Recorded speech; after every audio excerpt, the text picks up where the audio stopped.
There comes a moment in a man's life when everything he built just falls apart. For Nate Calloway, that moment came at 52, when he lost his wife, his business, and his reason to keep going. With nowhere else to turn, he walked into the redwood forests of Northern California with his dog, Duke, looking for a place to disappear. What he found instead was an old treehouse wrapped around a giant sequoia, its lights still working, as if someone had been waiting for him. He stayed one night, then another, slowly fixing the place up.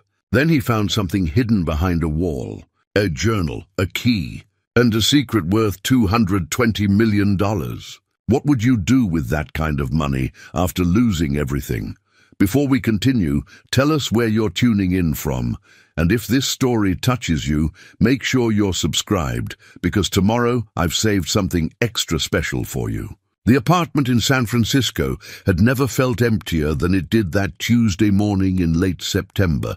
Nate Calloway stood in what used to be his living room, now just bare walls and echo, watching Duke pace nervously across the hardwood floor. The German Shepherd knew something was wrong. Dogs always knew. 3 cardboard boxes sat by the door, everything Nate owned now, everything that mattered enough to keep.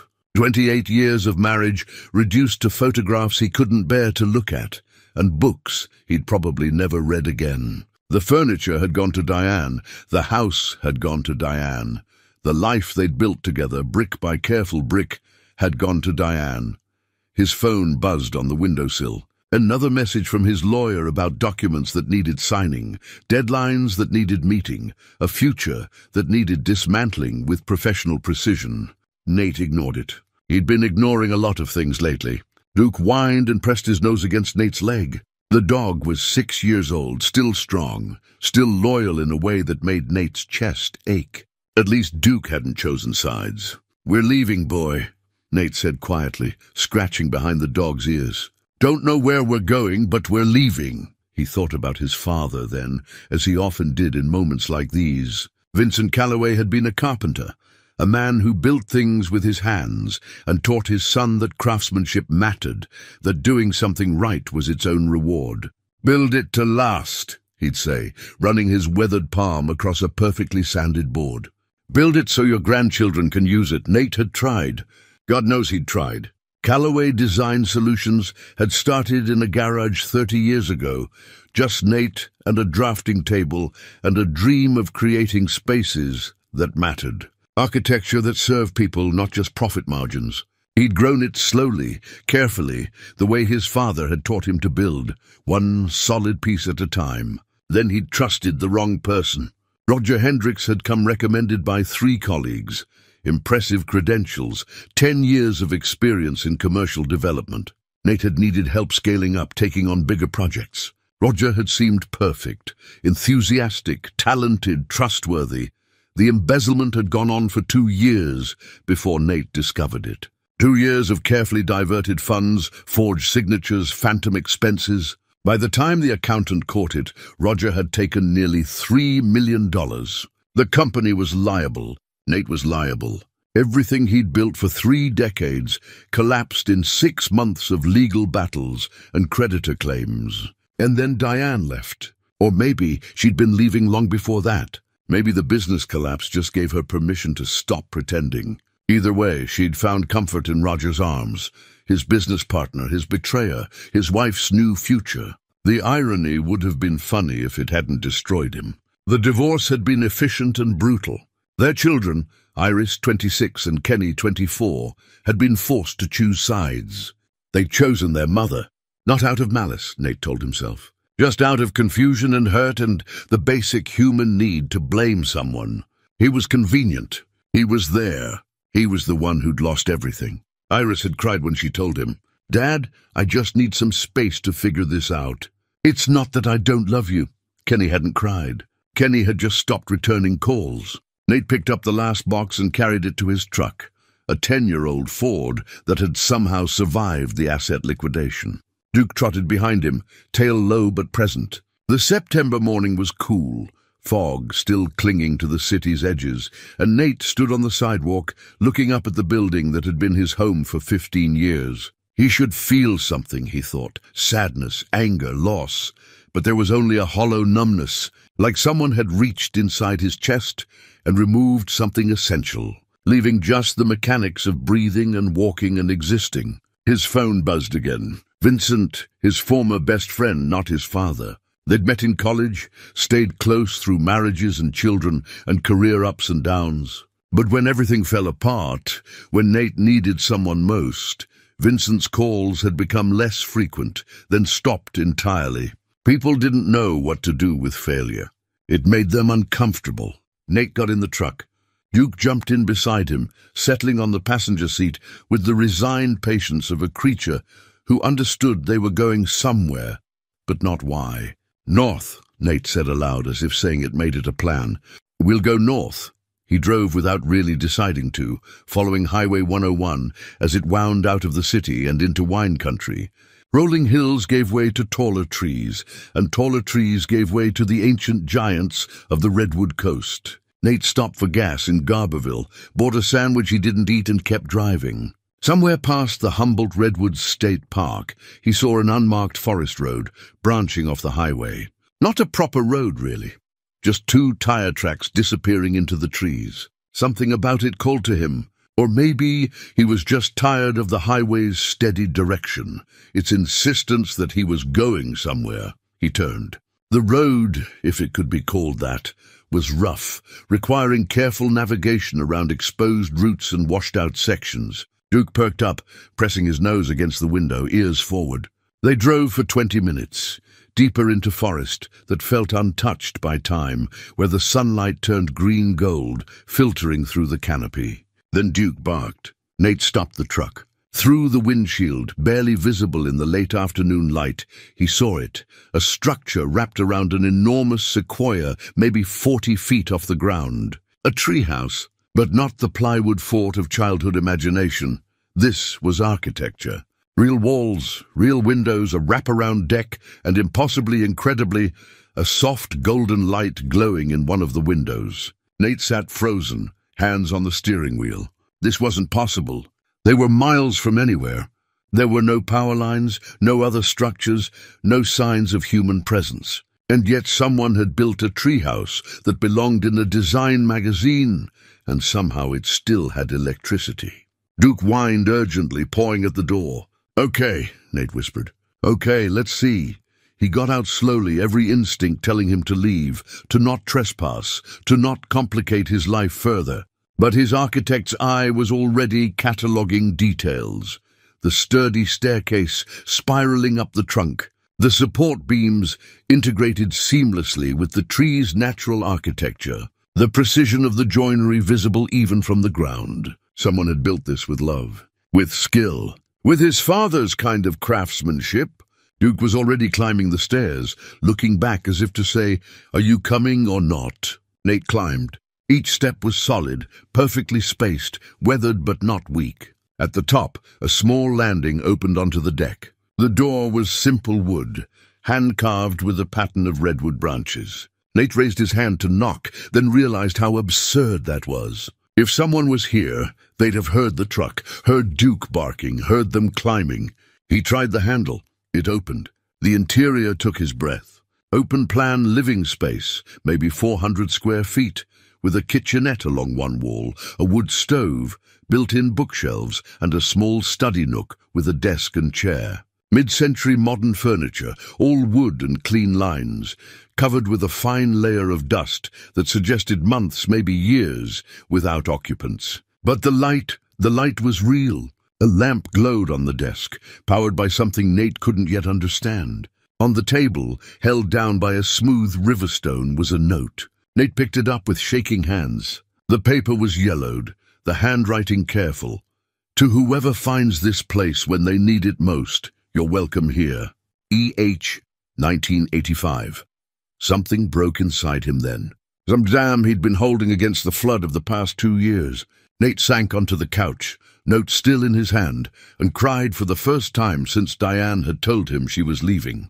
Duke pressed against his legs, warm and solid and present. He cried for his business, for his marriage, for his children who couldn't look at him without seeing failure, for his father who died believing his son had built something lasting, for every careful brick of his life that had come crashing down. When the tears finally stopped, the light outside had faded to dusk. Nate stood on unsteady legs and explored properly. The kitchenette had a small propane stove, the tank still half full. The wood stove had kindling and matches in a weatherproof tin. The bookshelves held engineering texts, philosophy, journals about intentional living. Everything preserved as if frozen in time. Nate built a fire. Duke settled on a rug that must have been expensive once. And as the wood stove's warmth filled the space, as darkness completed its claim on the forest outside, Nate made a decision. He'd stay one night, just one, to rest,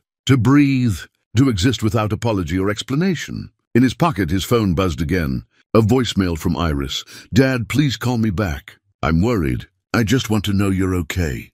He wasn't okay. But for the first time in months, sitting in a stranger's treehouse deep in the redwood forest, he thought maybe someday he could be. Nate fell asleep on the couch, Duke's breathing steady beside him, and dreamed of building things that lasted. Morning came softly to the treehouse, filtered through layers of redwood branches that turned the light into something green and ancient. Nate woke to Duke's cold nose pressing against his hand, the dog's tail wagging gently, as if to say the world hadn't ended overnight, despite all evidence to the contrary. He sat up slowly, muscles stiff from the couch, and took in the space with fresh eyes. In daylight, the craftsmanship was even more remarkable. Every joint was precise, every surface smooth. The wood glowed with the patina of age and care. Whoever E.H. was, they'd built this place with the kind of attention Nate's father would have appreciated. Duke scratched at the door, and Nate let him out onto the deck. The morning air was crisp, carrying the scent of earth and growing things. Below, the forest stretched in every direction, an ocean of green punctuated by the towering redwoods that made everything else seem temporary by comparison. Nate followed the dog down the stairs, his architect's curiosity fully awake now. In the chaos of arriving last night, he'd missed details. Now he saw them everywhere. The staircase wasn't just attached to the tree, it was integrated with it, working around the bark's contours, allowing for growth and movement. The support beams used the tree's natural strength rather than fighting it. But the real question was the electricity. He circled the massive sequoia slowly, looking up into the canopy. There, hidden among the branches some 30 feet up, barely visible, were solar panels. Not modern ones, but older technology, probably from the 1980s, based on their design. They'd been positioned to catch sunlight through gaps in the canopy, camouflaged so well that you'd never see them, unless you were looking. "Genius," Nate muttered. Duke had wandered further, nose to the ground, following some scent trail only he could detect. Nate tracked him to what had once been a garden, raised beds now overgrown with volunteer plants and weeds, but the structure still visible. Beyond that, a small shed, its door hanging loose on leather hinges that had finally given up after decades. Inside the shed, hand tools, all quality, all carefully maintained before being stored. A workbench, coils of rope, and in the corner, covered with a tarp, a small gas generator and several jerry cans of fuel that had long since evaporated. Backup power, Nate realized. For cloudy days when the solar panels couldn't keep up, E.H. had thought of everything. He explored further, Duke bounding ahead with renewed energy. The property was larger than he'd thought. Maybe 5 acres of forest floor, all of it showing signs of careful stewardship. Old trails, mostly overgrown now. A creek running through the eastern edge.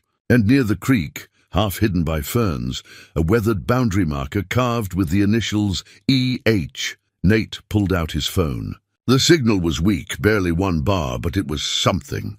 He searched property records for Humboldt County, trying to cross-reference the approximate coordinates, but the database was slow to load and ultimately unhelpful. The land might be private, might be public, might be in some legal limbo. He couldn't tell. It bothered him, being here without permission. But E.H.'s note had said he was welcome, and there was no one to ask. By the time he returned to the treehouse, it was nearly noon. Duke flopped onto the deck, panting happily, and Nate realized he'd have to make a supply run soon.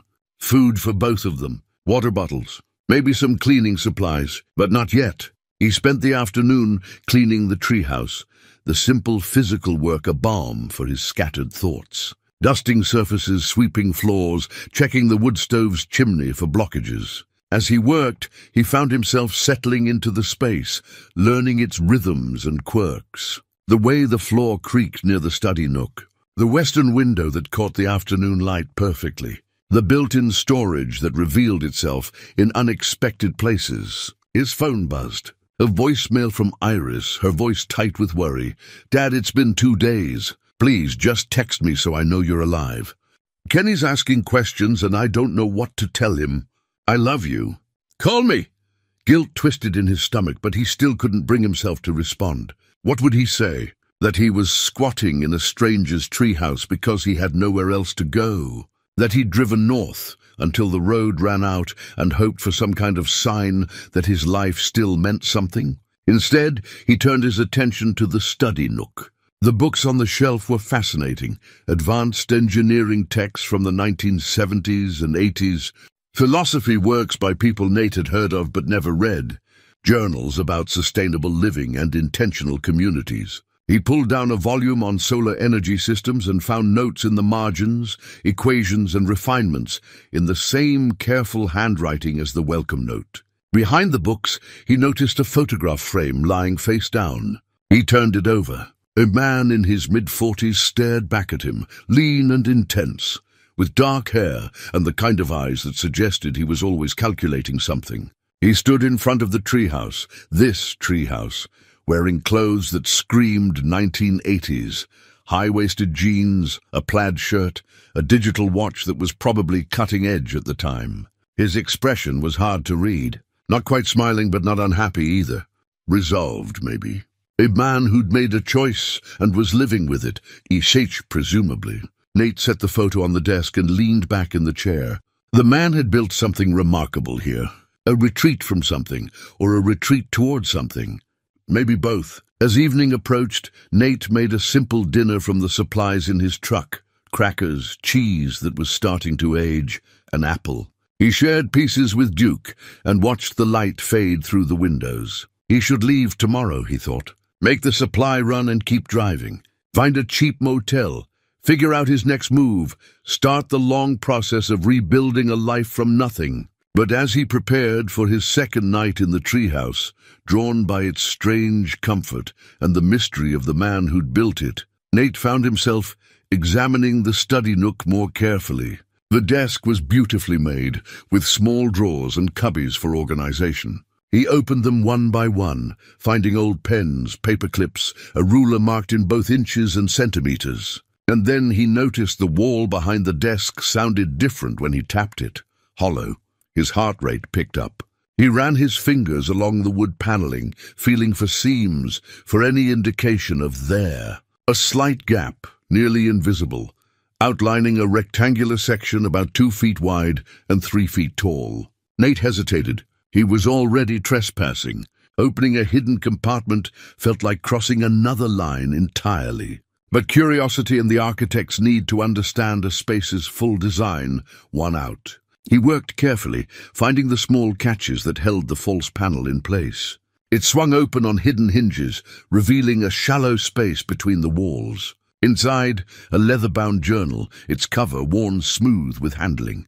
A small metal lockbox, maybe 8 inches square, and a brass key on a thin chain, the kind that might open a door or a chest or something significant. Nate's hands shook as he lifted out the journal first. The pages were filled with entries, dates, numbers, symbols, abbreviated phrases that made no immediate sense.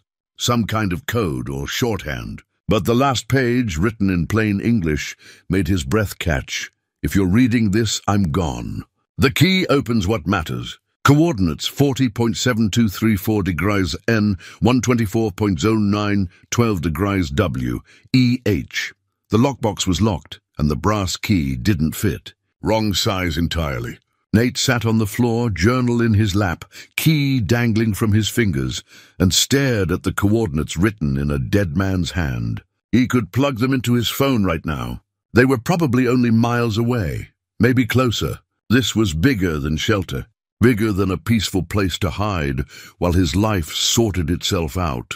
E.H. had left something, hidden something, and now Nate held the directions. Outside, night had fully claimed the forest. Duke slept peacefully on the rug.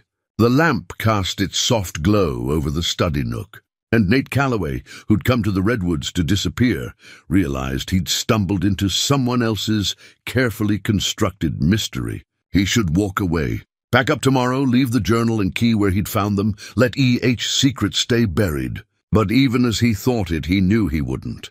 For the first time in 2 years, something other than grief and failure filled his chest. Curiosity, purpose, the sense that maybe, just maybe, he'd been meant to find this place. Nate carefully returned the journal and key to the hidden compartment, leaving it open. Tomorrow he'd follow the coordinates. Tomorrow he'd see what E.H. had thought mattered enough to hide.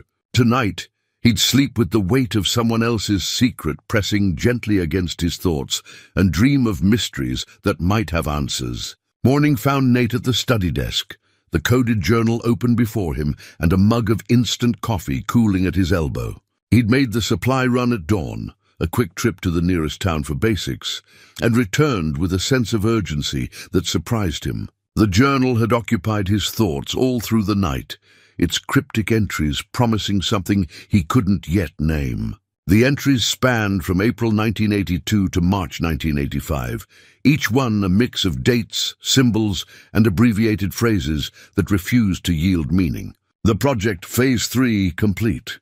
Foundation transfer, 47 mil confirmed. They know. Security measures enacted.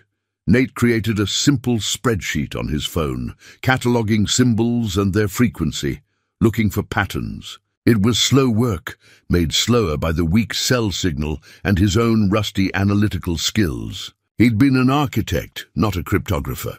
But something about the methodical process felt good, felt purposeful. Duke nosed his leg, reminding him that mysteries didn't excuse basic responsibilities. Nate took him outside, threw a stick a few times, and tried to approach the problem from another angle. The books on the shelf. Maybe they were part of the code. He spent an hour cross-referencing page numbers and symbols, and suddenly a pattern emerged. Some entries referenced specific books, small numbers that could correspond to pages. He grabbed a philosophy text, turned to page 47, and there, underlined faintly in pencil, was a single word. Foundation. His pulse quickened. He went back to the journal, found another entry with similar notation, checked another book. Another word, then another. By noon, he decoded his first complete entry. Foundation established. 47 emails transferred to secure accounts. They'll call it theft. They call it protecting what we built from those who'd weaponize it. Nate sat back, the words rearranging his understanding. E.H. hadn't been hiding from the law because he was guilty. He'd been hiding because he'd done something he believed was right, something that someone else had called theft. $47 million. In 1985, that was serious money. Still was, actually. He kept working through the afternoon, decoding more entries piece by piece.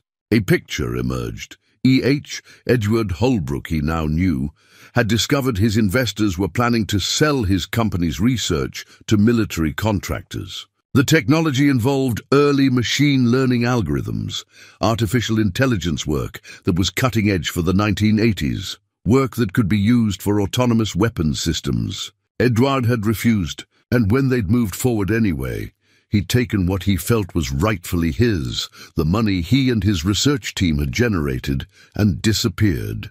They'll call it theft, Nate read again. I call it protecting what we built. He understood that kind of betrayal, trusting people who saw your work as nothing more than a commodity to be sold. Roger had done the same thing, taken what Nate had built and used it for his own ends, twisted it, destroyed it. But Edward had fought back. Nate had just folded. The thought stung, but it also sparked something. Edward had made a choice, taken a stand. Maybe it was the wrong choice legally, but morally. Nate wasn't so sure anymore. He needed to know more. The safety deposit box key in his pocket suddenly felt heavier, more significant.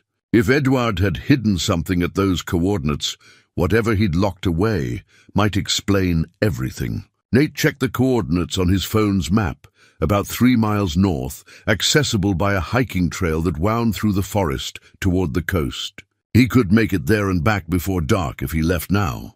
Duke was more than ready for another adventure. Nate packed water, his phone, the photograph of Edward for reference, and the 2 keys, the brass one from the treehouse and the smaller one he hoped to find at the coordinates. The hike was beautiful in a way that made his chest ache. Old-growth forest, the kind that existed before humans decided everything needed to be categorized and controlled. He passed mushrooms growing on fallen logs, heard birds he couldn't name, felt the forest floor soft beneath his boots. The coordinates led to a rocky outcrop overlooking the ocean. Waves crashed against stone far below, and the late afternoon sun turned everything gold and blue. Nate stood at the edge, feeling small and temporary against the landscape's permanence. Duke was already investigating, nose working overtime. He paused at the base of a large rock formation, whining with interest. "What did you find, boy?" Nate knelt beside him and saw it, a small gap between rocks, partially hidden by lichen and time. He reached in carefully, feeling for something metal and cold. He pulled out a weatherproof cache container, the kind hikers used for geocaching. Inside, another key, smaller and silver, with the number 1247 stamped on it. A safety deposit box key, he was certain. And beneath it, a business card so deteriorated that most of the text was illegible. He could make out fragments, Tech Solutions, Palo Alto, and the year 1984, Silicon Valley. Edward had been connected to the tech industry's epicenter. Nate photographed everything with his phone before carefully returning the items to his pocket. The pieces were coming together, but the picture they formed was still incomplete. The hike back felt shorter, his mind racing ahead of his feet. As soon as he had decent signal, he searched. Missing tech fortune 1985, disappeared Silicon Valley founder, Edward Holbrook. The results were sparse but illuminating.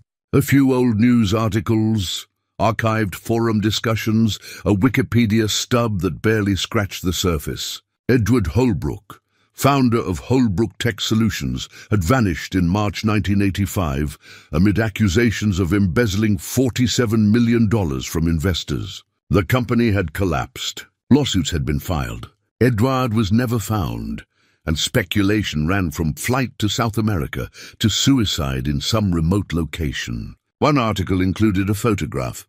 Nate compared it to the framed picture from the treehouse. Same man, same intense eyes, same resolution.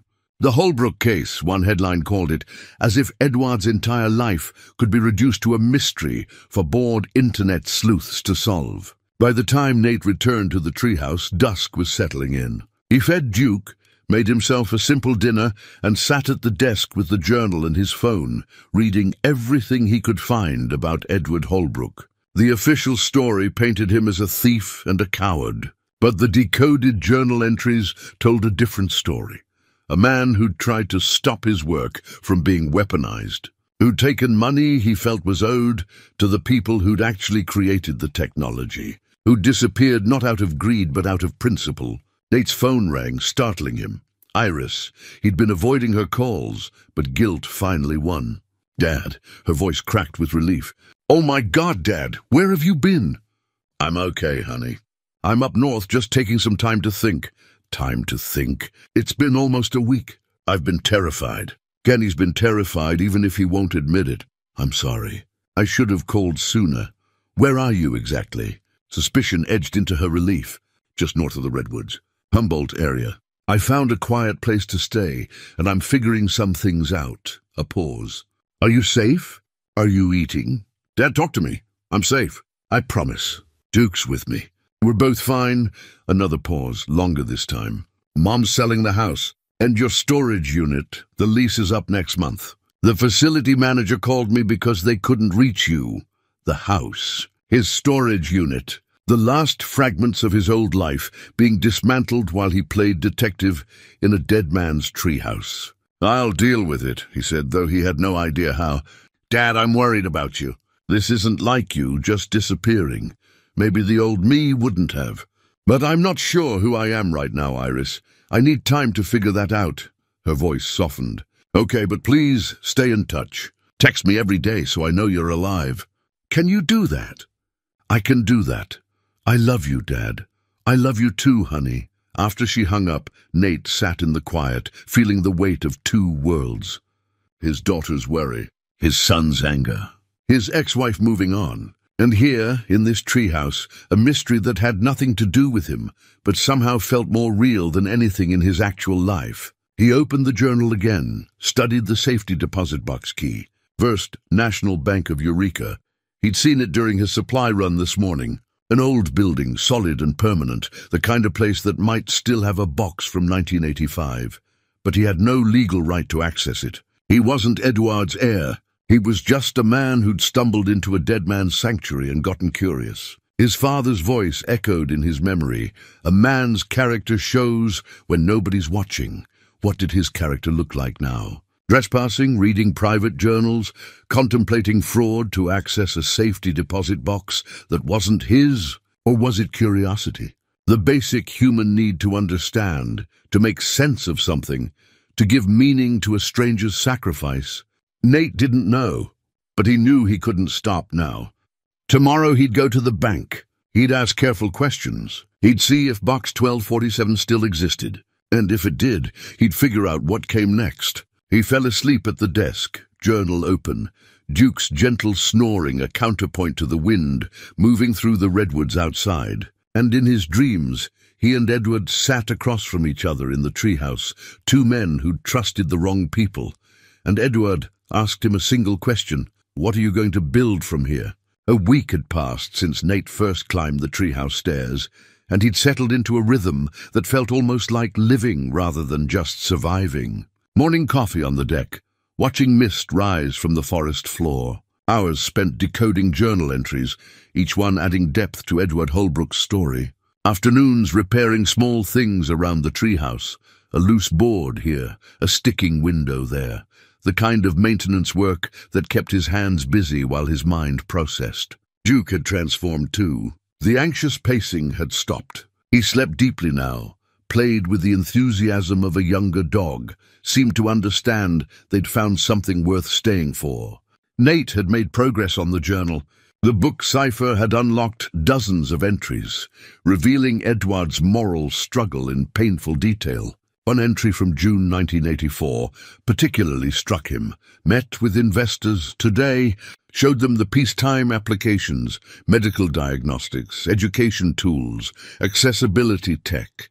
They nodded politely, then asked about military contracts. That's where the real money is, Edward, they said. As if money justifies everything. As if I built this to kill people more efficiently. Another from September 1984. They're moving forward without my consent. Found purchase orders for defense contractors. My algorithms, my work, being sold to build autonomous targeting systems. I have to stop this, but how? I'm one man against a board of investors who see dollar signs where I see body counts. And finally, from February 1985, the money transfer is complete. 47 million distributed, 30 to the research team members who built this with me, 17 to secure accounts for future ethical use. They'll discover it tomorrow. They'll call the police. They'll call me a thief. But I couldn't let them profit from weaponizing what we created to help people. History will judge me. I can live with that. Nate understood Edward better now. Not a thief, a whistleblower. Not a coward. Someone who'd sacrificed everything for principle. The question was, where had that 17 million gone? 40 years of interest and growth could turn it into something substantial, something that might still exist, waiting in whatever box 1247 held. On the 8th morning, Nate drove to Eureka. He'd shaved, put on his cleanest shirt, rehearsed his approach. The First National Bank of Eureka occupied a corner building that looked like it had been there since the gold rush, all brick and marble, and the kind of permanence that inspired trust. Inside, the air conditioning was aggressive, and a woman in her mid-60s looked up from the main desk with a professional smile. Her nameplate read Helen Crane. "Good morning. How can I help you?" Nate approached, trying to look more confident than he felt. This might be an unusual question, but I'm trying to locate information about a very old safety deposit box. I found a key, and I'm hoping to learn about its history." Helen's expression shifted to curiosity. "How old are we talking?" 1985. Her eyebrows rose. "That is old. May I see the key?" Nate handed it over. She examined it, noting the number 1247, then turned to her computer. Her fingers moved across the keyboard with practiced efficiency. "Box 1247, she said slowly. "It does exist. It's registered to the E. Holbrook estate, established March 1985. Nate's heart hammered. "Is it still active?" "Technically, yes, though we've tried to contact the estate holder for years. Standard procedure for boxes this old. If we can't reach anyone, eventually they're drilled and the contents sent to state custody." She looked up at him. "How did you come by this key?" Honesty seemed like the best policy, or at least partial honesty. "I found it while hiking. There was a note with coordinates. I'm curious about the story behind it, but I understand I have no legal claim to access it." Helen studied him for a long moment, and Nate had the sense she was weighing something. "You know," she said carefully, "if someone were researching the Holbrook family, genealogical research, that sort of thing, the county records office might be helpful. They have property records, probate filings, family histories. It wasn't permission, but it was a direction." "Thank you. That's very helpful." "Edward Holbrook," Helen said almost to herself. "I remember when that story broke. I was young, just starting here. The scandal was all anyone talked about for months. Brilliant man, from what people said. Shame how it ended. You think he was guilty?" Helen's smile was sad. "I think the truth is usually more complicated than headlines. Good luck with your research, Mr. Calloway." "Nate Calloway." "Good luck, Mr. Calloway." The Humboldt County Records Office was less impressive than the bank, but more bureaucratic. After explaining his interest in the Holbrook property history, Nate was directed to a microfiche machine and several filing cabinets of old records. It took 3 hours of searching, but he found it. Edward Holbrook had purchased 5 acres of forested land in February 1985, paying cash. The title had never been transferred. Technically, the property was in legal limbo. Edward was presumed dead, but never declared deceased. No heirs had claimed it, and the county hadn't bothered to seize such remote, low-value land. But the property records mentioned something else.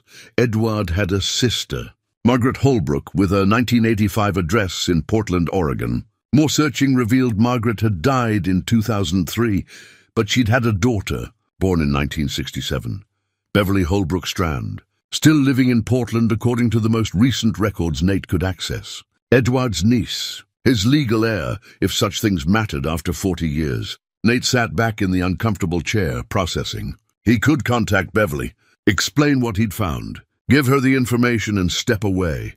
Let the legal heir handle everything. But that would mean losing the treehouse, the sanctuary that had become the first place he'd felt peace in 2 years. The thought was selfish, and he knew it.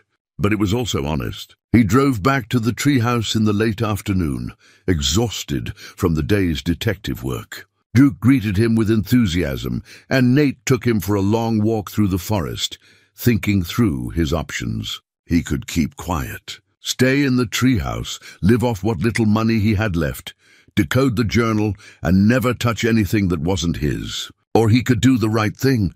Contact Beverly, give her the chance to know her uncle's story. Let her decide what happened to Edward's legacy. His father's voice again, a man's character shows when nobody's watching. That evening, sitting at Edward's desk with a glass of water and the weight of decision pressing on him, Nate drafted an email. "Dear Ms. Holbrook Strand, my name is Nate Calloway. I'm writing about something that may seem strange, but I hope you'll take the time to read this.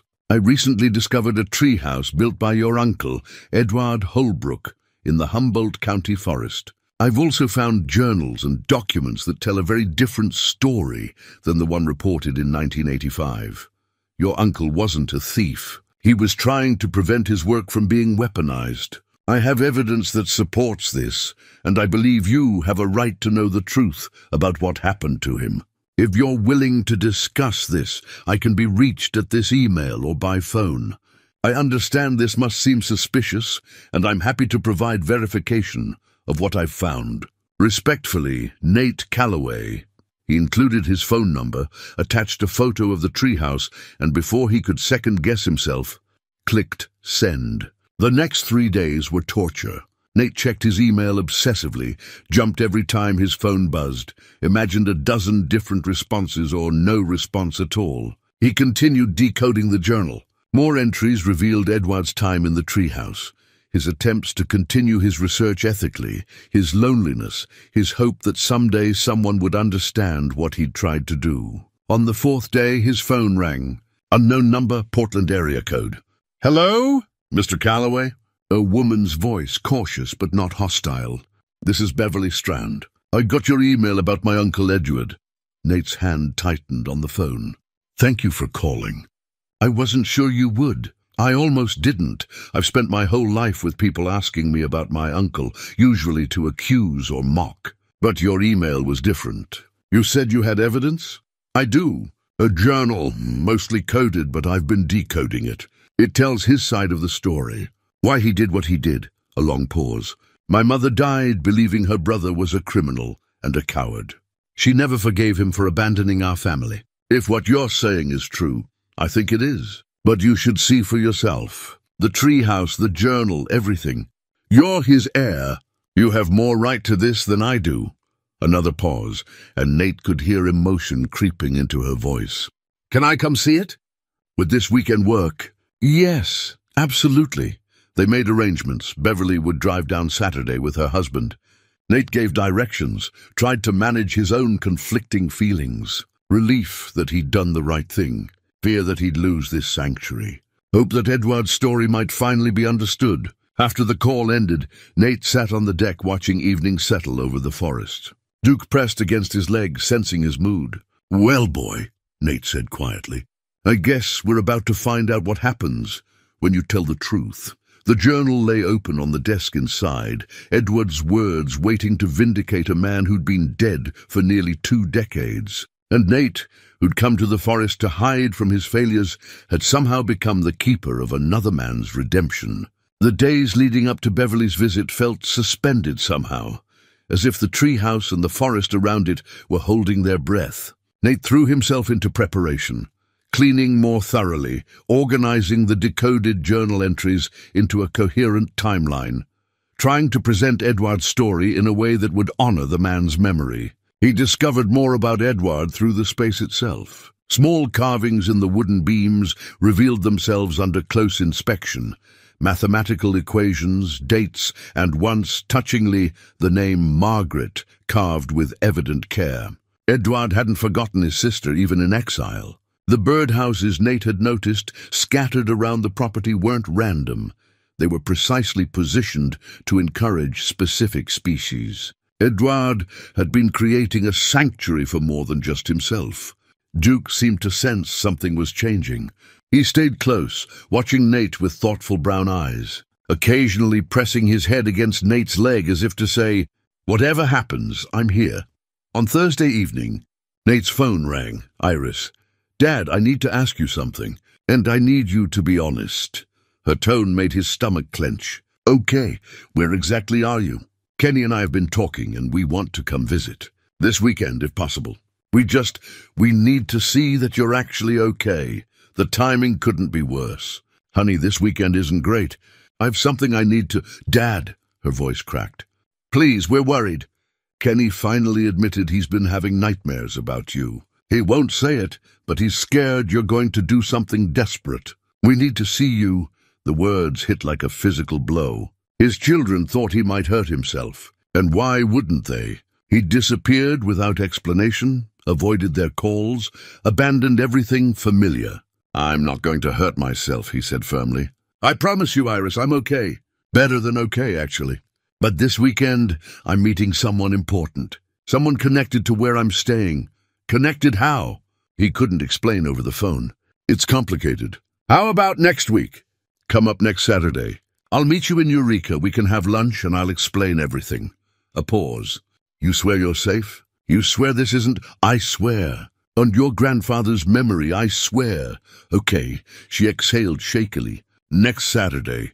But Dad, if you don't show up, I'm calling the police.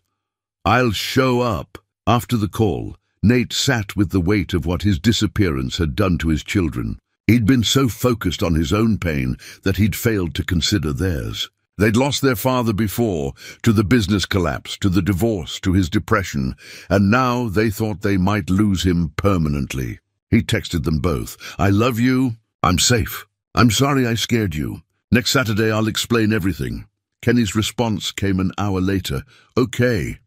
It was something. Saturday morning arrived with fog so thick the forest seemed to exist in its own pocket universe. Nate made coffee, fed Duke, and tried to calm his nerves. He'd arranged the decoded journal entries on the desk, organized by theme. Edward's moral struggle, the evidence of investor manipulation, the careful distribution of funds, the decision to disappear. Beverly and her husband arrived just before noon, their sedan carefully navigating the rough forest road. Nate watched from the deck as they parked and got out. Beverly was in her late 50s, with kind eyes and graying hair pulled back in a practical braid. Her husband, Gordon, was tall and lean, with the careful posture of someone who'd spent years in professional settings. Beverly looked up at the treehouse and stopped walking. Her hand went to her mouth. Oh, she breathed.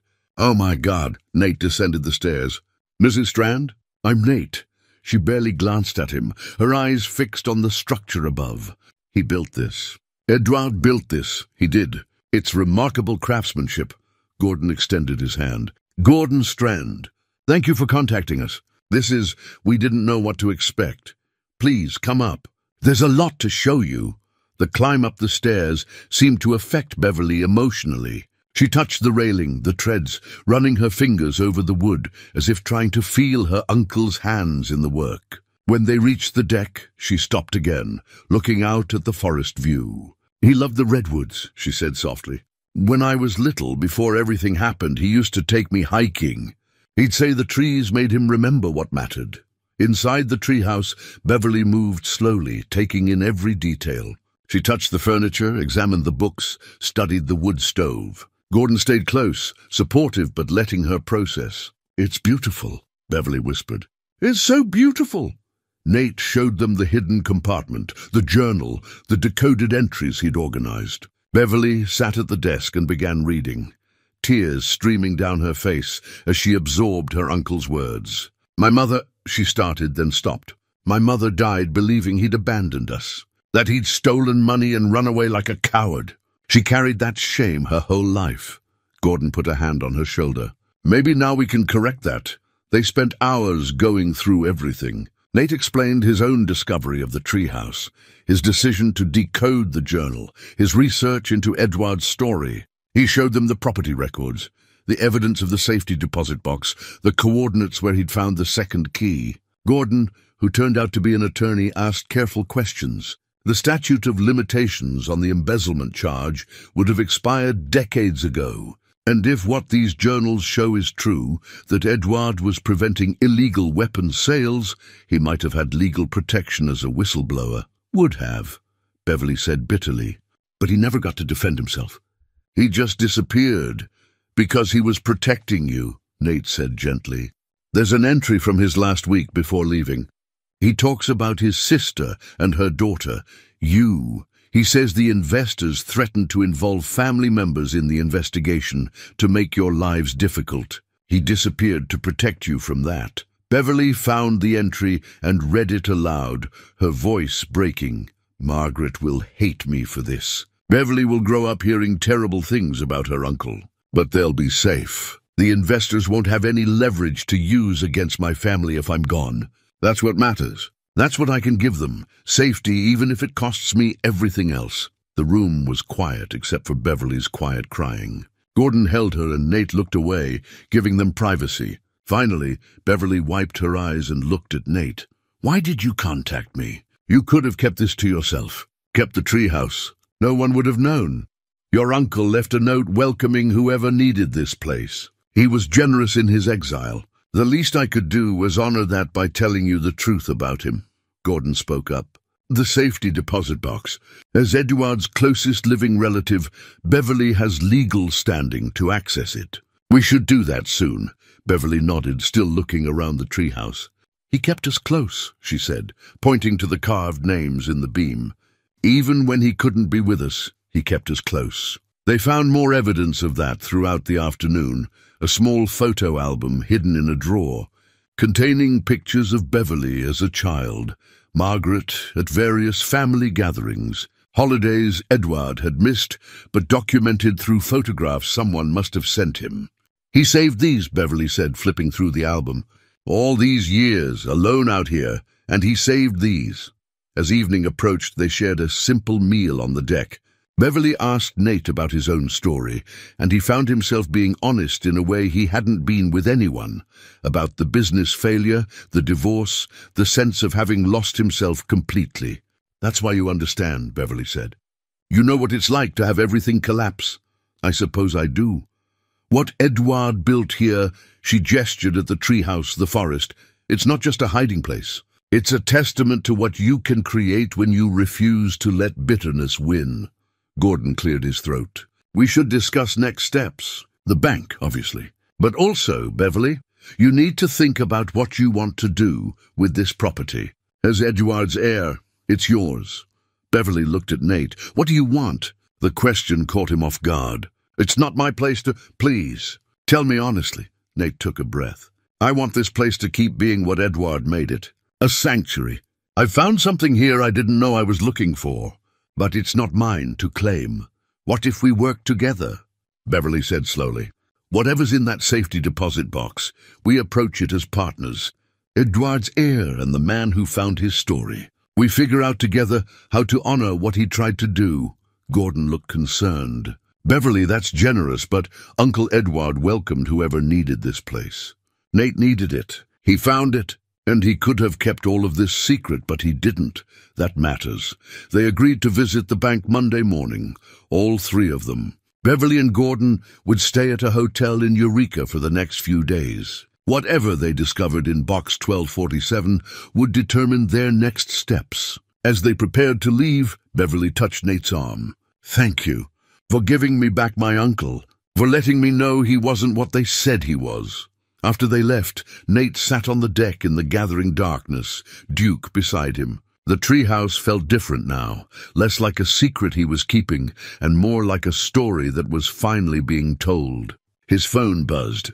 A text from Iris. "Love you, Dad. See you next Saturday." He replied, "Love you too. I have a lot to tell you." Monday morning arrived cold and clear, the kind of Northern California weather that made everything feel possible. Nate met Beverly and Gordon at the bank. All three of them dressed slightly more formally than necessary, as if the occasion demanded respect. Helen Crane greeted them with recognition. "Mr. Calloway, back so soon." "Helen, this is Beverly Holbrook Strand, Edward Holbrook's niece." Helen's expression shifted immediately. "Miss Strand, I'm so pleased to meet you. Let me get the manager." Mr. Pruitt was a thin man in his 50s who approached everything with careful deliberation. He examined Beverly's identification, the genealogical documentation Gordon had prepared overnight, and the death certificate for Margaret Holbrook. Finally, he nodded. "As the closest living relative with no competing claims, you have legal standing to access the box. If you'll follow me." The walk to the vault felt ceremonial. Nate's heart hammered as they descended the stairs into the temperature-controlled basement where safety deposit boxes lined the walls in neat rows. Mr. Pruitt located 1247, inserted his master key, then stepped back to let Beverly use the key Nate had found. The lock turned smoothly, as if 40 years meant nothing. Inside was a leather document folder, surprisingly well-preserved, and a small USB drive that looked impossibly dated, the kind of technology that had been cutting-edge in 1985, but was now practically archaeological. They carried everything to a private room. Beverly's hands shook as she opened the folder. Inside were financial documents, meticulously organized, offshore account statements, investment records, legal trust documentation, all dated from March 1985. Gordon, the attorney, put on reading glasses and began examining documents. His expression grew increasingly serious. "This is sophisticated work," he murmured. "Edward set up a complex trust structure. Split the money between multiple accounts, different jurisdictions, conservative investment strategies. How much? Beverly asked quietly. Gordon flipped through pages, making calculations. The initial transfer was $17 million. Invested in bonds, index funds, and... He paused. Small positions in several early tech companies, Apple, Microsoft, a few others that no longer exist. Nate leaned forward. And now? 40 years later? Gordon looked up, his face pale. Conservatively, accounting for inflation, compound growth, stock splits, I'd estimate around $220 million. The room went silent. The number was so large it seemed abstract, meaningless. That's... Beverly couldn't finish the sentence. Life-changing, Gordon said, and legally complex. This will attract attention, media, potential lawsuits from the original investors' estates, IRS scrutiny. We need to be very careful how we proceed. Beverly picked up the USB drive, turning it over in her hands. What's on this? We'll need special equipment to read it, Nate said.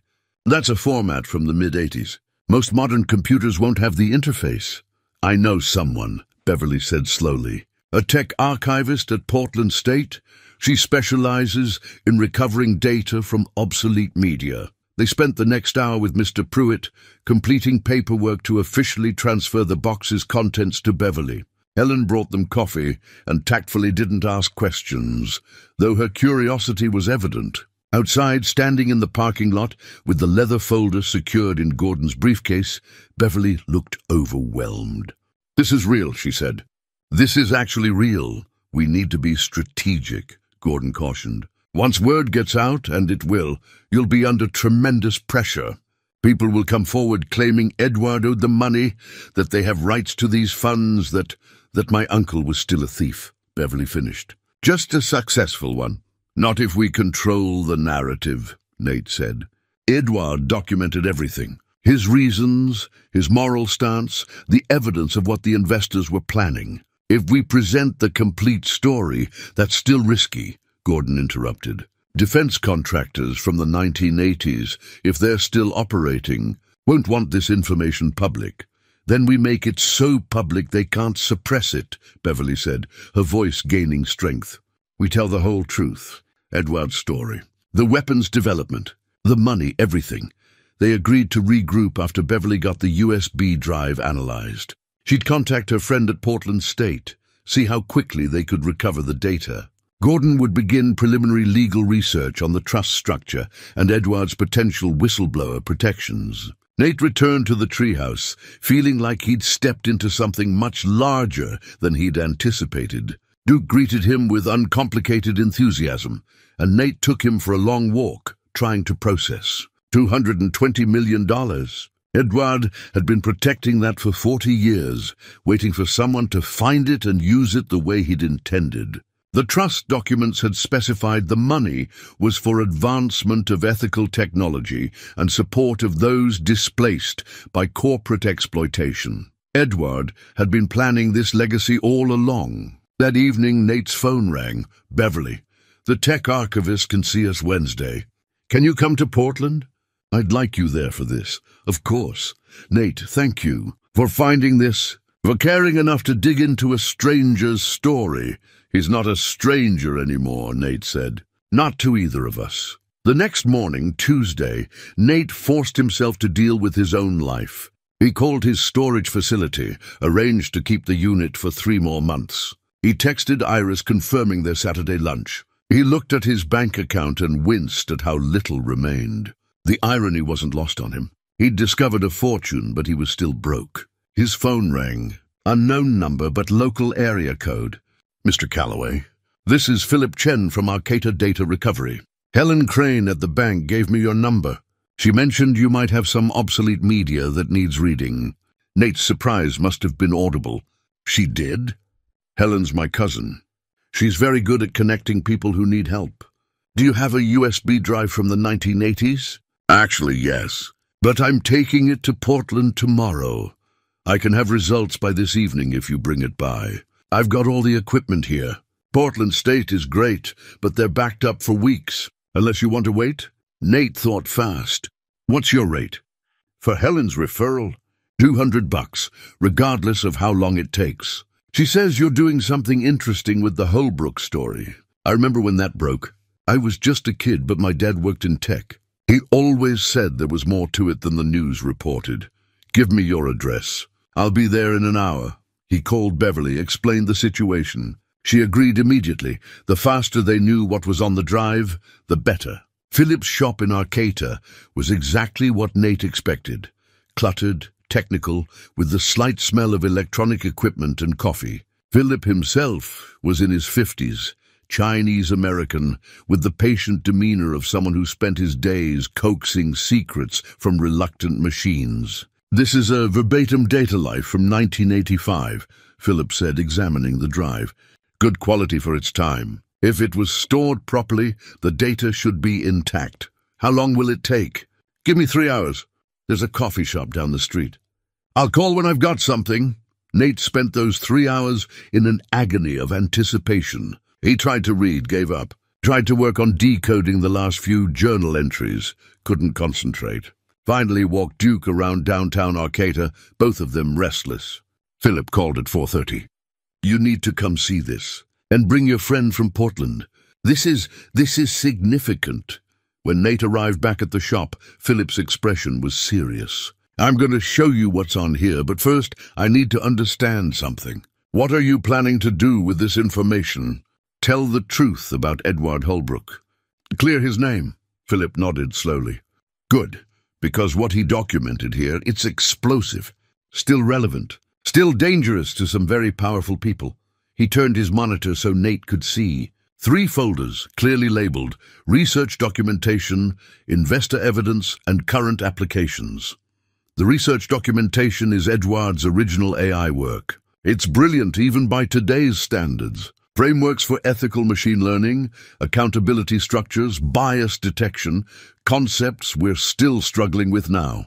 And the investor evidence? Recorded meetings, internal memos, purchase orders. Proof that Edward's investors were actively planning to sell his research to military contractors for autonomous weapons development. Names, dates, specific contracts. Nate felt his stomach drop. That's conspiracy to violate arms export regulations, probably. Maybe more, depending on what the lawyers find. But here's the really interesting part. Philip opened the 3rd folder. Edward tracked what happened after he left. He had someone feeding him information. An insider at one of the investor companies. The files showed years of documentation. The investors had continued Edward's work, developed it further, sold it to defense contractors, made billions over the decades. These companies still exist, Philip said quietly, under different names, through mergers and acquisitions, but they're still operating, still government contractors. And if this evidence shows they built their fortune on stolen research and illegal weapons sales, it could destroy them, Nate finished, or at least damage them seriously. Congressional investigations, lawsuits, criminal charges if prosecutors want to pursue it, Philip leaned back. Mr. Calloway, this isn't just about clearing Edward Holbrook's name. This is about exposing systematic corruption that's still happening. Nate called Beverly immediately, explained what Philip had found. Her silence on the other end spoke volumes. Finally, we need to think carefully about this. Gordon needs to see these files. We need lawyers. Real protection. Agreed. But Beverly, Edward was right. About everything. And the world needs to know. I know. Her voice was firm now. We're going to tell his story, all of it. Whatever it costs. That night, back at the treehouse with copies of the files secured in multiple locations, Nate sat on the deck and realized he'd crossed a line. He wasn't just decoding a mystery anymore. He was holding evidence that could topple companies, expose corruption, change lives. Edward had carried this burden alone for 2 decades. Now Nate, Beverly, and Gordon shared it. His phone buzzed. A text from an unknown number. We know what you found. Walk away or face consequences. Nate's blood ran cold. He called Beverly, then Gordon.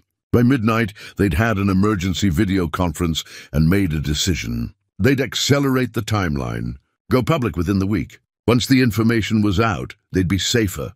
Harming them would only prove the story's validity. We're doing this, Beverly said, her face determined on the screen. For Edward, For everyone his investors hurt? For the truth? Nate looked at Duke, sleeping peacefully, unaware his human had just committed to a fight that could have serious consequences. But as he lay in bed that night, Nate felt something he hadn't experienced in 2 years. Purpose. Clear, undeniable purpose. Edouard had built this sanctuary and hidden this evidence, trusting someone would eventually be brave enough to use it. Nate intended to prove that trust wasn't misplaced. The threatening text changed everything. What had felt like an academic exercise in historical truth became immediately, dangerously real. Nate forwarded the message to Gordon, who had it traced within hours. The IP address originated from Stratford Dynamics, a major defense contractor with billions in government contracts and a legal department that could crush individuals without breaking a sweat. "They're watching us," Gordon said during their emergency call. "Which means they're worried. Which means the evidence is even more damaging than we thought." Beverly's voice was tight with fear, but also resolve. "Do we pause? Get better protection? And if we pause, they'll use the time to prepare their defense," Gordon argued.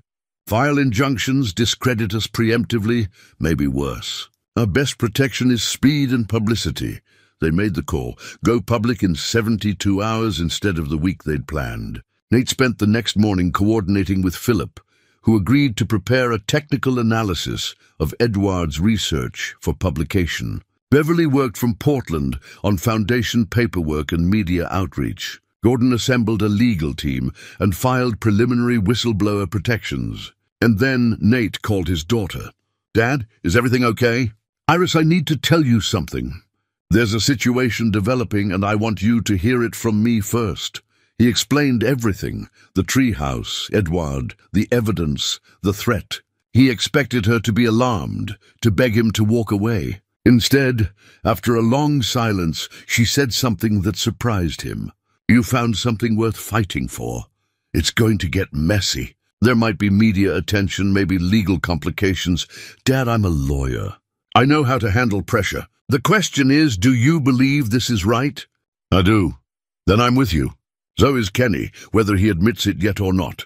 After the call, Nate felt simultaneously lighter and more burdened. His children stood with him, which meant they'd also face whatever consequences came. That afternoon, an unfamiliar car appeared on the forest road. Nate watched from the deck as a woman in her early 70s climbed out, moving with the careful energy of someone who'd been sitting too long. She looked up at the treehouse, shading her eyes against the afternoon sun. "Nate Calloway?" she called. "My name is Geneva Cross. I need to talk to you about Edouard." Duke growled softly, but something in Nate's gut told him this was different from the corporate threat. He descended the stairs. Geneva had sharp blue eyes and silver hair cut efficiently short. She wore practical hiking clothes and carried herself with academic authority.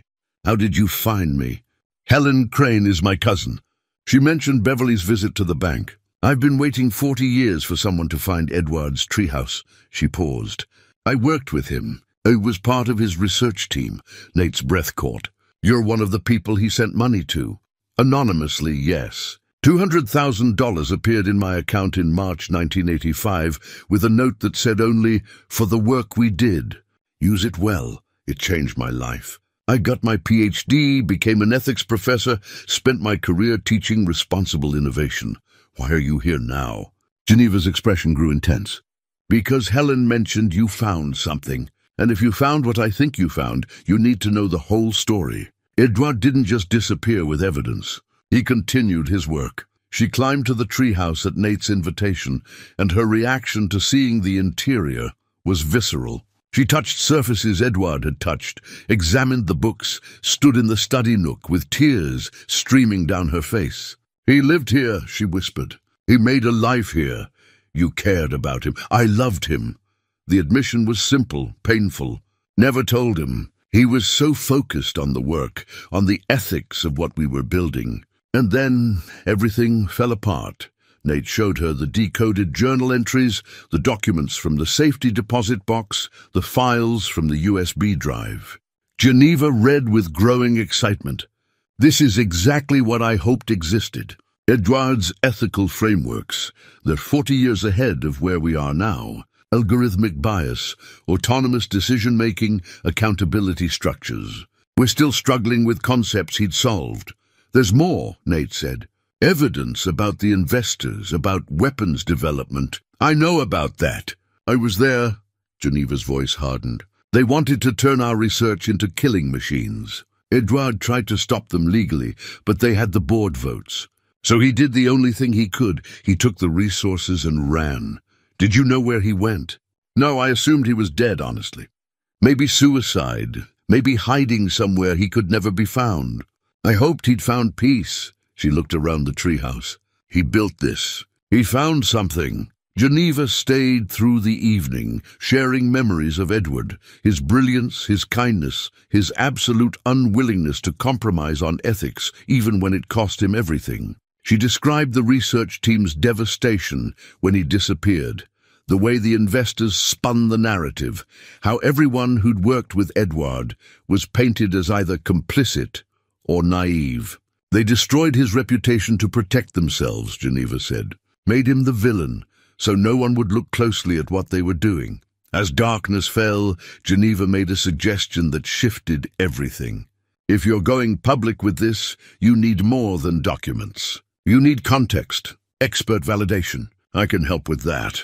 I know 30 of the leading ethics scholars in computer science. Give me 2 days, and I'll have their endorsements. Endorsements of what?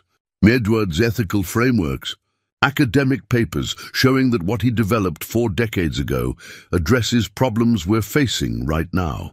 Once the academic community validates his work, it becomes much harder for the corporations to dismiss him as just a thief. They called Beverly and Gordon, brought them into the plan. Geneva's involvement added legitimacy and depth to their approach. But it was late that night, after Geneva had left for a hotel in town, that Nate found Edward's final letter. He'd been looking for something else in the hidden vault, a photograph Beverly had mentioned wanting, when he noticed a sealed envelope tucked into the very back. The handwriting on the outside read, "To whoever carries this forward." Nate's hands shook as he opened it. The letter inside was dated January 2006, Edward's last months, based on other evidence they'd found. He read it slowly, Edward's voice clear in every word. "If you're reading this, you've found what I left behind. You've learned my story. And now, someone is asking you to keep it quiet. I know because they asked me too. They offered money, safety, peace. They told me I could protect my family by protecting their secrets. I almost said yes. God forgive me, I almost said yes. But here's what I learned. Silence is another kind of prison. Comfortable but still locked. The money I saved can rebuild lives. The truth I documented can prevent future harms. But only if someone has the courage to act. I didn't have that courage. I hid. I justified it as protection, as wisdom, as survival. Don't make my mistake. Whatever they offer you, it's not worth what you'll lose in yourself. Be braver than I was. Finish what I started. With hope and respect, Edward Holbrook. Nate read the letter 3 times, each reading settling something deeper in his chest. Edward's final wish wasn't for his name to be cleared, it was for his silence to be broken. The next morning brought another visitor. Nate was on the deck with his coffee when he heard a vehicle approaching. Not Geneva's rental car, something larger, more expensive. A black SUV parked below. A man in a tailored suit emerged, carrying a briefcase and the bearing of someone accustomed to getting his way. "Nate Calloway," he called up. "My name is Wesley Strand. I represent Stratford Dynamics. I'm here to make you an offer." Duke growled, a deep rumble of warning. Nate set down his coffee, feeling Edward's letter in his pocket like a talisman. "You're trespassing," Nate said. 5 minutes of your time. Then I'll leave. I promise you'll want to hear this." Against his better judgment, Nate let him climb the stairs. Wesley reached the deck and took in the treehouse with a practiced eye, evaluating and calculating. "Remarkable place," Wesley said. "Holbrook built something special here. What do you want?" Wesley set his briefcase on the deck railing. "To make this simple, my company is prepared to offer you $20 million. Cash, immediate transfer." The number hung in the air like a physical thing. "In exchange for..." You sign an NDA, transfer all documents, research and evidence to us. Walk away quietly. Beverly Holbrook Strand keeps the trust fund Edward set up.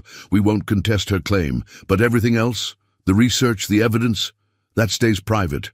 Oh, why would I do that? Wesley's expression remained neutral. Because going public will cause tremendous damage. Stock prices will crash. Thousands of people will lose their jobs. Pension funds will be affected. You'd be hurting innocent people to chase a 40-year-old grudge. It's not a grudge. It's the truth. And you think you're innocent? Wesley's tone sharpened. Your company failed because you trusted the wrong person. You made bad decisions. People lost money because of you. How is this different? The words struck precisely at Nate's guilt, his vulnerability. Wesley saw the impact and pressed harder. $20 million. Your children never worry about money again. You keep this sanctuary. You rebuild your life. Everyone moves on. Or, he paused, you can play crusader, spend years in legal battles, have your past dragged through the media, watch your kids suffer through the publicity, all to tell a story no one will care about in 6 months. For a moment, one terrible, tempting moment, Nate imagined it. 20 million. Kenny's future secured. Iris's student loans erased. Peace. But then Duke pressed against his leg, and Nate's hand went to his pocket, touching Edward's letter. "Wait here," he said. Inside, he unfolded the letter and read it again. Edward's regret at choosing silence. His plea for someone to be braver than he'd been. Nate returned to the deck. Wesley waited confidently, as if the outcome was already decided. "No," Nate said simply. Wesley's composure cracked slightly. "No? You understand what you're turning down?" "I understand exactly what I'm turning down. I also understand what I'd be accepting." Edward Holbrook spent 20 years in exile because he chose silence. "I won't make that deal." Wesley's friendly mask dropped completely. "You'll regret this. We have resources, lawyers. We'll bury you in litigation. We'll discredit everything you've found. You can try, but in 48 hours, the world will have the documents, multiple copies, multiple institutions. You can't bury them all. Your children will be affected. The publicity, my children are stronger than you think. And the truth matters more than our comfort." Wesley's jaw tightened. He picked up his briefcase. "You're making a historic mistake, Mr. Calloway." "Maybe, but it's my mistake to make." After Wesley left, Nate's hand shook with adrenaline and fear. He immediately called Beverly and Gordon, reported the encounter. "That seals it," Gordon said. "Corporate intimidation validates everything. We go public tomorrow morning. I'll arrange security for the press conference." The next 18 hours were a blur of preparation. Geneva rallied her academic contacts. Gordon coordinated with a journalist named Alicia Brenner, who'd built her career on tech industry investigations. Beverly finalized the foundation charter, and Nate documented everything, writing Edward's story as completely and honestly as he could. In the pre-dawn hours before the press conference, Beverly, Geneva, and Gordon gathered at the treehouse one final time. "Whatever happens after this," Beverly said quietly, "Edward would be proud." Geneva touched a beam where Edward had carved an equation. He'd be amazed. He thought he was alone in this fight. Nate looked around the space that had saved him, that held a dead man's courage, that was about to become the center of a story 40 years in the making. He was never alone, Nate said. He just couldn't see the future. We're his future. They descended from the treehouse as dawn broke through the redwoods, driving toward Eureka and whatever consequences their truth would bring. The Eureka Community Center had never hosted anything quite like this. Nate arrived 2 hours early with Beverly and Gordon, helping set up chairs, while Geneva coordinated with the arriving journalists. The room felt too small for what they were about to do. Expose 40 years of corporate corruption and rehabilitate. A dead man's reputation in front of streaming cameras. Nate's phone buzzed constantly. Iris texting updates. "Kenny and I are driving up. We'll be there in an hour. You've got this, Dad." The support meant everything, but it also amplified his fear. His children were choosing to stand with him publicly, which meant they'd face whatever backlash came. Alicia Brenner arrived at 8, a woman in her mid-40s with sharp eyes and the confident bearing of someone who'd broken significant stories before. She spent 30 minutes reviewing the evidence with Geneva and Gordon, asking pointed questions, verifying sources. "This is substantial," she finally said. "If even half of this holds up under scrutiny, it's going to shake the defense industry. You understand that Stratford Dynamics will come after all of you?" "We understand," Beverly said firmly. "And you're prepared for that?" Nate thought of Edward's letter, still in his pocket. "We're prepared." By 9:30, the room was filling. Local reporters, tech journalists who'd made the drive from San Francisco, a few curious locals who'd heard rumors. Nate spotted Iris and Kenny slipping in through the back door. Iris gave him a subtle thumbs up. Kenny's expression was harder to read, but he was there. That mattered. At 10 o'clock they began. Beverly spoke first, introducing herself as Edward Holbrook's niece and explaining the discovery of the treehouse. Her voice was steady, but Nate could see her hands trembling slightly as she held her notes. "My uncle was called a thief and a coward. He was neither. He was a man who refused to let his life's work be used to kill people.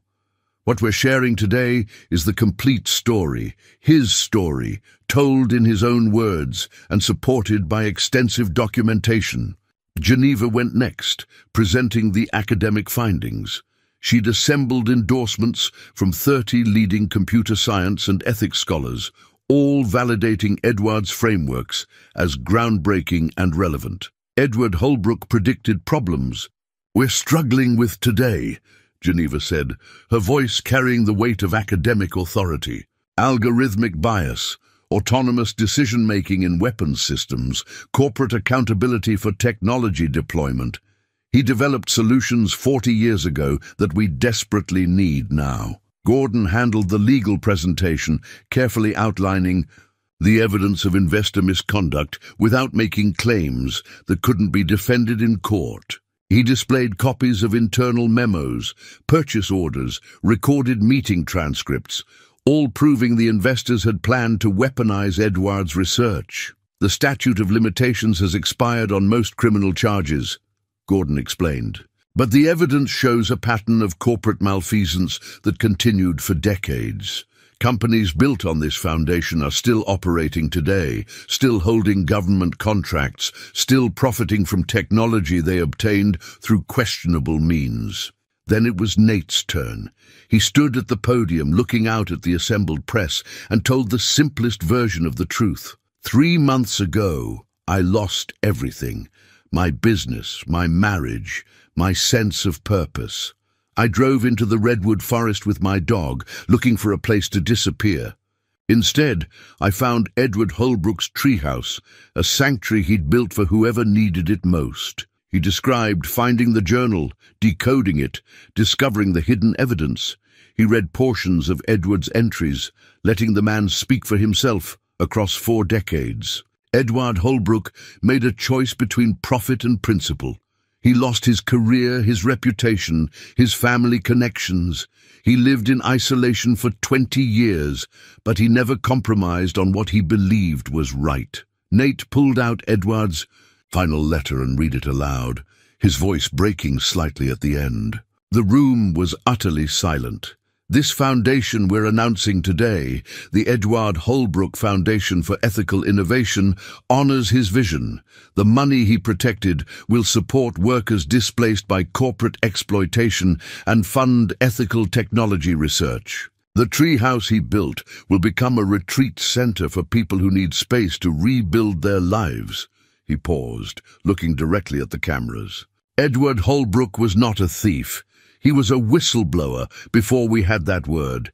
He was an ethicist when ethics in technology was an afterthought, and he was brave enough to give up everything rather than compromise. The questions came rapid fire after that.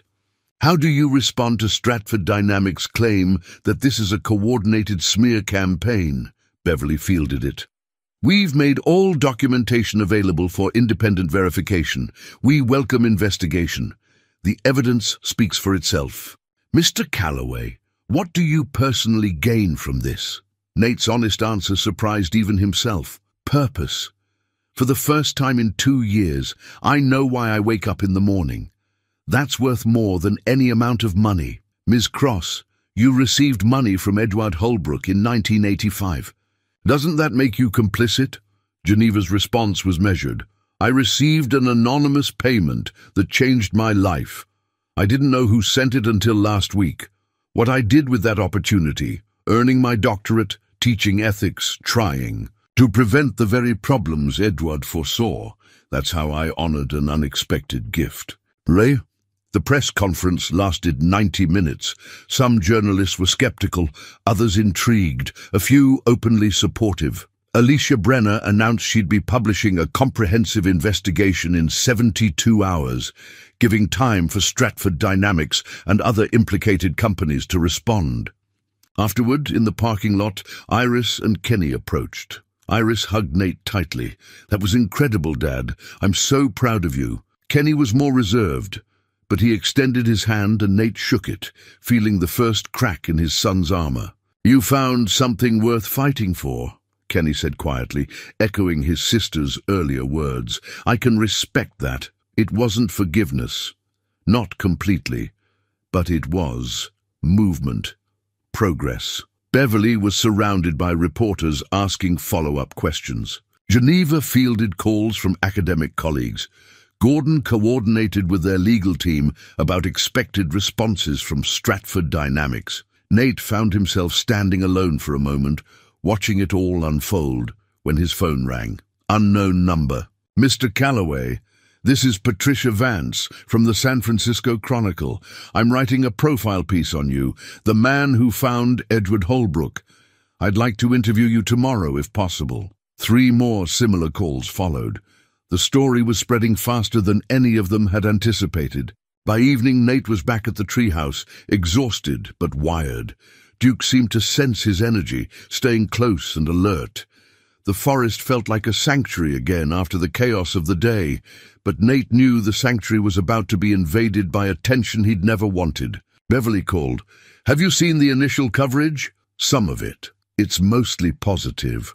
A few outlets are waiting for Stratford's response, but the academic endorsements are giving us credibility. Geneva's contacts are mobilizing. There's already talk of a symposium on Edward's ethical frameworks." "And Stratford?" "Silent so far. Gordon thinks they're regrouping, trying to decide how to respond. The threat of congressional inquiry has them worried." After the call, Nate walked the property with Duke, checking the trails he'd maintained, the garden he'd started rehabilitating. In 3 months, this place had become home, in a way nowhere else ever had. His phone buzzed with a text from Iris. "News vans are already in Eureka asking about you. This is going to get bigger. Are you ready?" He wasn't sure. But ready or not, they'd set something in motion that couldn't be stopped now. That night, sitting on the deck under stars visible through gaps in the redwood canopy, Nate thought about Edward. The man had lived here alone for 2 decades, carrying the weight of his choices, hoping someone would eventually understand. "I understand," Nate said quietly to the darkness, "and I won't let them bury your story again." Inside, he began writing a more detailed account, not for journalists or lawyers, but for history. Edward's complete story, from the research team's idealism through the investor's betrayal to the final years of isolation and continued work. He wrote through the night, Duke sleeping at his feet, the treehouse warm and quiet around them. By dawn, he'd produced 15,000 words, raw and unpolished, but honest. He saved it with the title, The Treehouse, Edward Holbrook's Choice. As morning light filtered through the trees, Nate heard vehicles approaching. More journalists, probably, maybe protesters sent by Stratford, maybe just curious locals wanting to see the famous treehouse. Whatever came next, he was ready. Edward had prepared this sanctuary for someone who needed it, and that someone had been Nate. Now it was Nate's turn to protect what Edward had built, to ensure his sacrifice meant something. He descended the stairs to meet whoever was arriving. Duke beside him, the morning cool and clear and full of possibility. The story was out. Edward's truth was public, and Nate Calloway, who'd driven into these woods 3 months ago with nothing but a dog and despair, had found something worth defending. The vehicles turned out to be news crews, 3 of them, arriving before 7 in the morning with cameras and questions, and the aggressive energy of people chasing a story that was gaining momentum. Nate stood at the base of the treehouse stairs, Duke at his side, and politely but firmly declined interviews. "The press conference covered everything," he said. "I have nothing to add right now. They filmed the treehouse anyway, got footage of the forest, interviewed each other about the significance of the story." Nate retreated inside and closed the curtains, feeling Edward's isolation in a new way. The attention was suffocating. His phone exploded with notifications. The story had gone national overnight. Tech pioneer's hidden legacy revealed. Whistleblower. Or thief. New evidence reopens 40-year-old case. Defense contractor faces questions over weapons development ethics. Stratford Dynamics released a statement by noon. "We categorically deny any wrongdoing. Edward Holbrook was a talented engineer who made unfortunate choices. These recent allegations are a transparent attempt to damage our reputation and will be addressed through appropriate legal channels." Gordon called immediately. "They're going to sue. Defamation, probably. Maybe try to freeze the trust funds. We expected this. How bad will it get? Expensive. Prolonged. But we have truth on our side, and that matters in court. Eventually." Beverly sounded less confident when she called an hour later. "Nate, I'm getting calls from people I haven't spoken to in decades. Cousins, family friends. Everyone's suddenly interested in Edward's story now that there's money involved. Some of them are claiming Edward promised them things, that they deserve part of the trust. Can they actually claim anything? Gordon says no legally, but morally. I don't know. Some of these people suffered because of what happened, lost investments, damaged reputations by association. I feel like I owe them something." Edward's letter specified the money was for ethical technology and displaced workers. "Trust that. I'm trying." The afternoon brought an unexpected visitor. Nate heard a single vehicle approaching and looked out to see a modest sedan. Not a news crew. A woman in her late 20s emerged, looking nervous and determined in equal measure. Nate met her at the stairs. "Can I help you?" "Mr. Calloway, I'm Bryn Foster. I'm a software engineer at Stratford Dynamics, or I was until yesterday when I resigned." Nate's attention sharpened. "Why?" "Because I've been seeing the same problems Edward Holbrook documented 40 years ago. Algorithms with built-in bias, autonomous systems making targeting decisions without adequate oversight. And when I raised concerns, I was told to keep quiet or find another job." She held up a flash drive. "I have documentation, recent documentation, and I want to go public with it." Nate brought her up to the treehouse. She explained that she'd been working on facial recognition systems for law enforcement. Technology that was demonstrably less accurate for people of color, but was being deployed anyway because the contracts were lucrative. "When I saw your press conference yesterday, I realized Edward fought the same battle I'm fighting, and he lost because he fought alone. I don't want to be alone. This will cost you," Nate warned. "Your career, maybe your safety. These companies play hardball."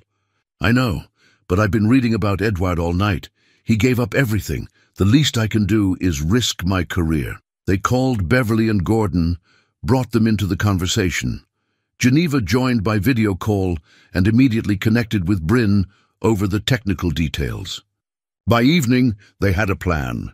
Bryn would go public in 48 hours, timed with Alicia Brenner's comprehensive investigation. The modern whistleblower and the vindicated historical figure, their stories intertwined.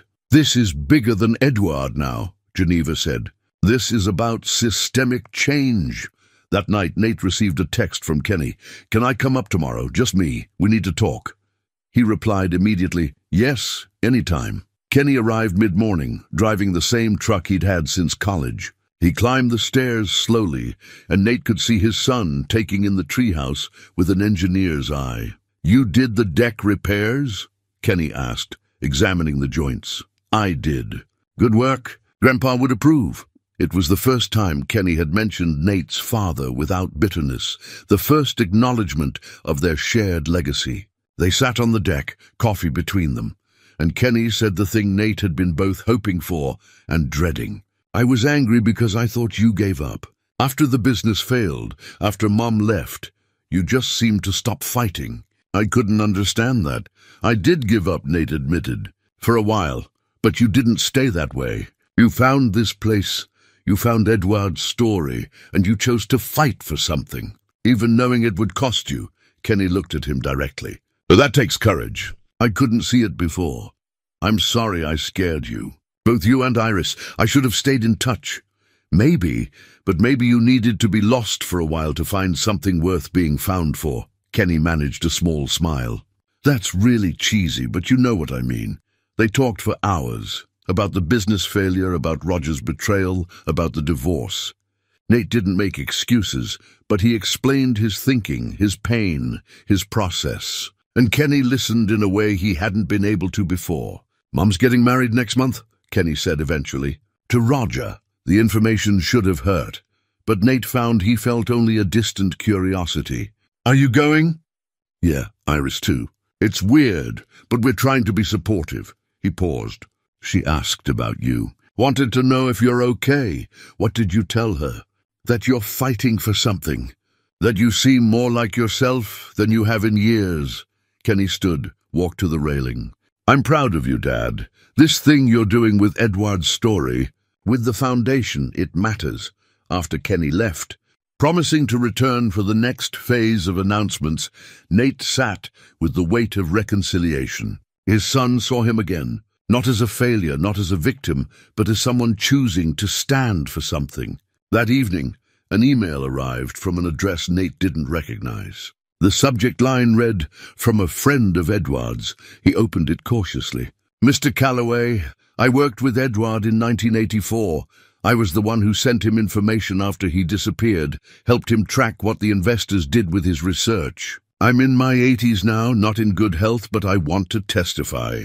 I have original documents, recordings, proof of everything. My name is Lawrence Pine.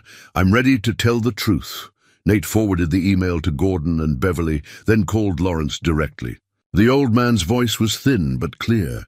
"Edward saved my career by warning me to get out before the company collapsed. I owed him, so I fed him information for 15 years until the trail went cold. I always wondered if he was alive, if it mattered." "It mattered," Nate said. "It all mattered. Then let's finish what he started." As night settled over the treehouse, Nate realized they'd assembled an unstoppable coalition.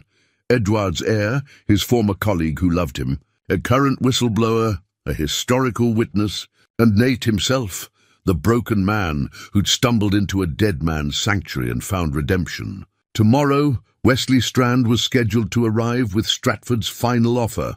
But Nate already knew his answer. Edward's letter was still in his pocket, and its message was clear: be braver than I was. Nate intended to honor that. Wesley Strand arrived at dusk, his expensive suit looking absurdly out of place among the redwoods. Nate watched him climb the stairs, briefcase in hand, expression carefully neutral. Duke growled low in his throat. "Mr. Calloway," Wesley said, "thank you for agreeing to meet. You said it was urgent." "It is." Wesley set his briefcase on the deck table, opened it with practiced precision. "I'm here to make one final offer. After this, things get much more difficult for everyone involved. I'm listening. $35 million. That's my company's final number. You sign the NDA, transfer all remaining documents, convince Beverly Holbrook Strand to do the same, and this ends quietly. You keep the treehouse, the foundation can proceed with Edward's original trust funds, and everyone moves forward." The number was staggering, life-changing for Nate, for his children, for everyone involved. "And if I refuse?" Wesley's expression hardened. "Then we destroy you. Systematically, legally, we'll sue for defamation, file injunctions to freeze the trust funds, launch investigations into your business failure. Were there financial irregularities? Did you know about your partner's embezzlement? We'll find something. We always do. You're threatening me. I'm describing consequences. Your children will be deposed. Your ex-wife will be questioned. Every embarrassing detail of your life will be public record. Is Edward Holbrook's 40-year-old story worth that? Nate felt the familiar weight of shame, the guilt over his failures being weaponized against him. Wesley was good at this, finding the pressure points, exploiting vulnerability. Your daughter, Iris, she's up for partner at her firm, isn't she? This kind of publicity rarely helps career advancement. And Kenny, he's applying for graduate programs. Admissions committees notice when families are embroiled in legal battles. The manipulation was obvious, but it still worked on some level. Nate's instinct was to protect his children, even if it meant sacrificing himself. Then he remembered something. He went inside, retrieved Edward's final letter from where he kept it, and brought it back to the deck. Edward Holbrook received a similar offer in 1985, Nate said, unfolding the letter. Money, safety, peace, all in exchange for silence. He almost accepted. Smart man. No, he regretted that hesitation for the rest of his life. Nate read aloud. Silence is another kind of prison. Comfortable but still locked. Wesley's jaw tightened. That's very poetic. But poetry doesn't pay legal fees or protect your family. My family is stronger than you think, I asked them. They're willing to face whatever comes because they believe this matters. They don't understand what whatever comes actually means. Maybe not, but I do. I've already lost everything once. Lost my business, my marriage, my sense of self. You threatening to take things from me again. I've learned to live with less. Wesley stood abruptly. You're making a catastrophic mistake. Edward wrote something else in this letter, Nate continued, ignoring the threat. He said to be braver than I was. Finish what I started. That's what I'm doing. Not for money, not for recognition, because it's right. Right doesn't win in court. Maybe not, but truth has a way of mattering eventually. Nate folded the letter carefully. Your company built its fortune on Edward's stolen research. You weaponized technology he created to help people. You've spent 40 years profiting from his work while destroying his name. That ends now? Wesley's composure cracked completely. You self-righteous fool. We have resources you can't imagine. Legal teams, PR firms, political connections. We will obliterate you. Then you'll have to do it publicly. Because in 24 hours, Alicia Brenner publishes her investigation. Bryn Foster goes public with her whistleblower testimony. Lawrence Pine provides his historical evidence. And the Edward Holbrook Foundation officially launches with the backing of 30 academic institutions. Who's Bryn Foster? Your former employee. The one who resigned yesterday. The one with documentation of current ethical violations at Stratford Dynamics? Wesley's face went pale. You're coordinating multiple whistleblowers? Edward fought alone and lost. We're not making that mistake. Wesley grabbed his briefcase, moved toward the stairs, then turned back. This conversation is over. You'll hear from our attorneys. I look forward to it. After Wesley left, Nate's hands shook with adrenaline. He called Beverly, Gordon, and Geneva on a conference line, reported the encounter. He's scared, Gordon observed. Which means we've got them. Scared corporations make mistakes, or they get vicious, Beverly countered. Nate, are you sure about this? 35 million, I'm sure. Edward spent 20 years in exile protecting his principles. I can handle some legal pressure. Geneva's voice was warm. Edward would be so proud of you. The next 24 hours were a blur. Alicia Brenner's investigation went live at dawn. 15,000 words of meticulously documented evidence. Interviews with former employees. Analysis of Stratford's government contracts. And a devastating comparison between Edward's ethical frameworks and the company's actual practices. By noon, 2 congressional representatives had called for hearings. The SEC announced a preliminary investigation into Stratford's historical financial reporting. 3 more current Stratford employees contacted Bryn about joining her whistleblower complaint. Lawrence Pine's testimony, videotaped because of his poor health, provided the historical context that made everything else irrefutable. He described Edward's moral struggle, the investors' threats, the systematic cover-up that followed Edward's disappearance. "Edward Holbrook was the most ethical man I ever knew," Lawrence said on camera, his voice thin but certain. "He gave up everything rather than compromise. We owed him better than what he got." The media coverage exploded. Not just tech publications now, but mainstream outlets. Edward's story became a lens for examining corporate ethics, whistleblower protections, and the long-term consequences of prioritizing profit over principle. Nate stayed at the treehouse, declining most interview requests, letting Beverly and Geneva serve as primary spokespeople. But he gave one interview to a small local paper that had covered the story from the beginning. "What did you learn from Edward Holbrook?" the reporter asked. Nate thought carefully. "That you can lose everything and still have something worth protecting. That courage isn't about being fearless, it's about being afraid and doing the right thing anyway. And that sanctuary isn't just a place, it's a choice to be better than your worst moments." That evening, sitting on the deck with Duke, Nate watched sunset turn the redwoods golden. His phone buzzed with a text from Iris. "Dad, you did it. Edward's story is everywhere. People are listening." Kenny sent a separate message. "Proud of you." Even Diane, his ex-wife, sent a brief note through Iris. "What you're doing matters. I'm glad you found your way." As darkness settled, Nate thought about Edward. The man had built this sanctuary expecting to die alone, unknown, his story buried with him. Instead, 40 years later, his name was being rehabilitated, his work celebrated, his principles vindicated. "We finished it," Nate said quietly to the night. "We finished what you started."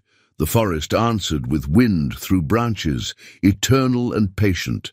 3 weeks after the press conference, the world looked different. Stratford Dynamics' CEO had resigned. Congressional hearings were scheduled for the fall. The Edward Holbrook Foundation had received its non-profit status and begun accepting applications for its first round of grants. And Nate Calloway stood at the Eureka Community Center again, this time for the Foundation's official launch event. Beverly took the podium first, her voice steady and proud.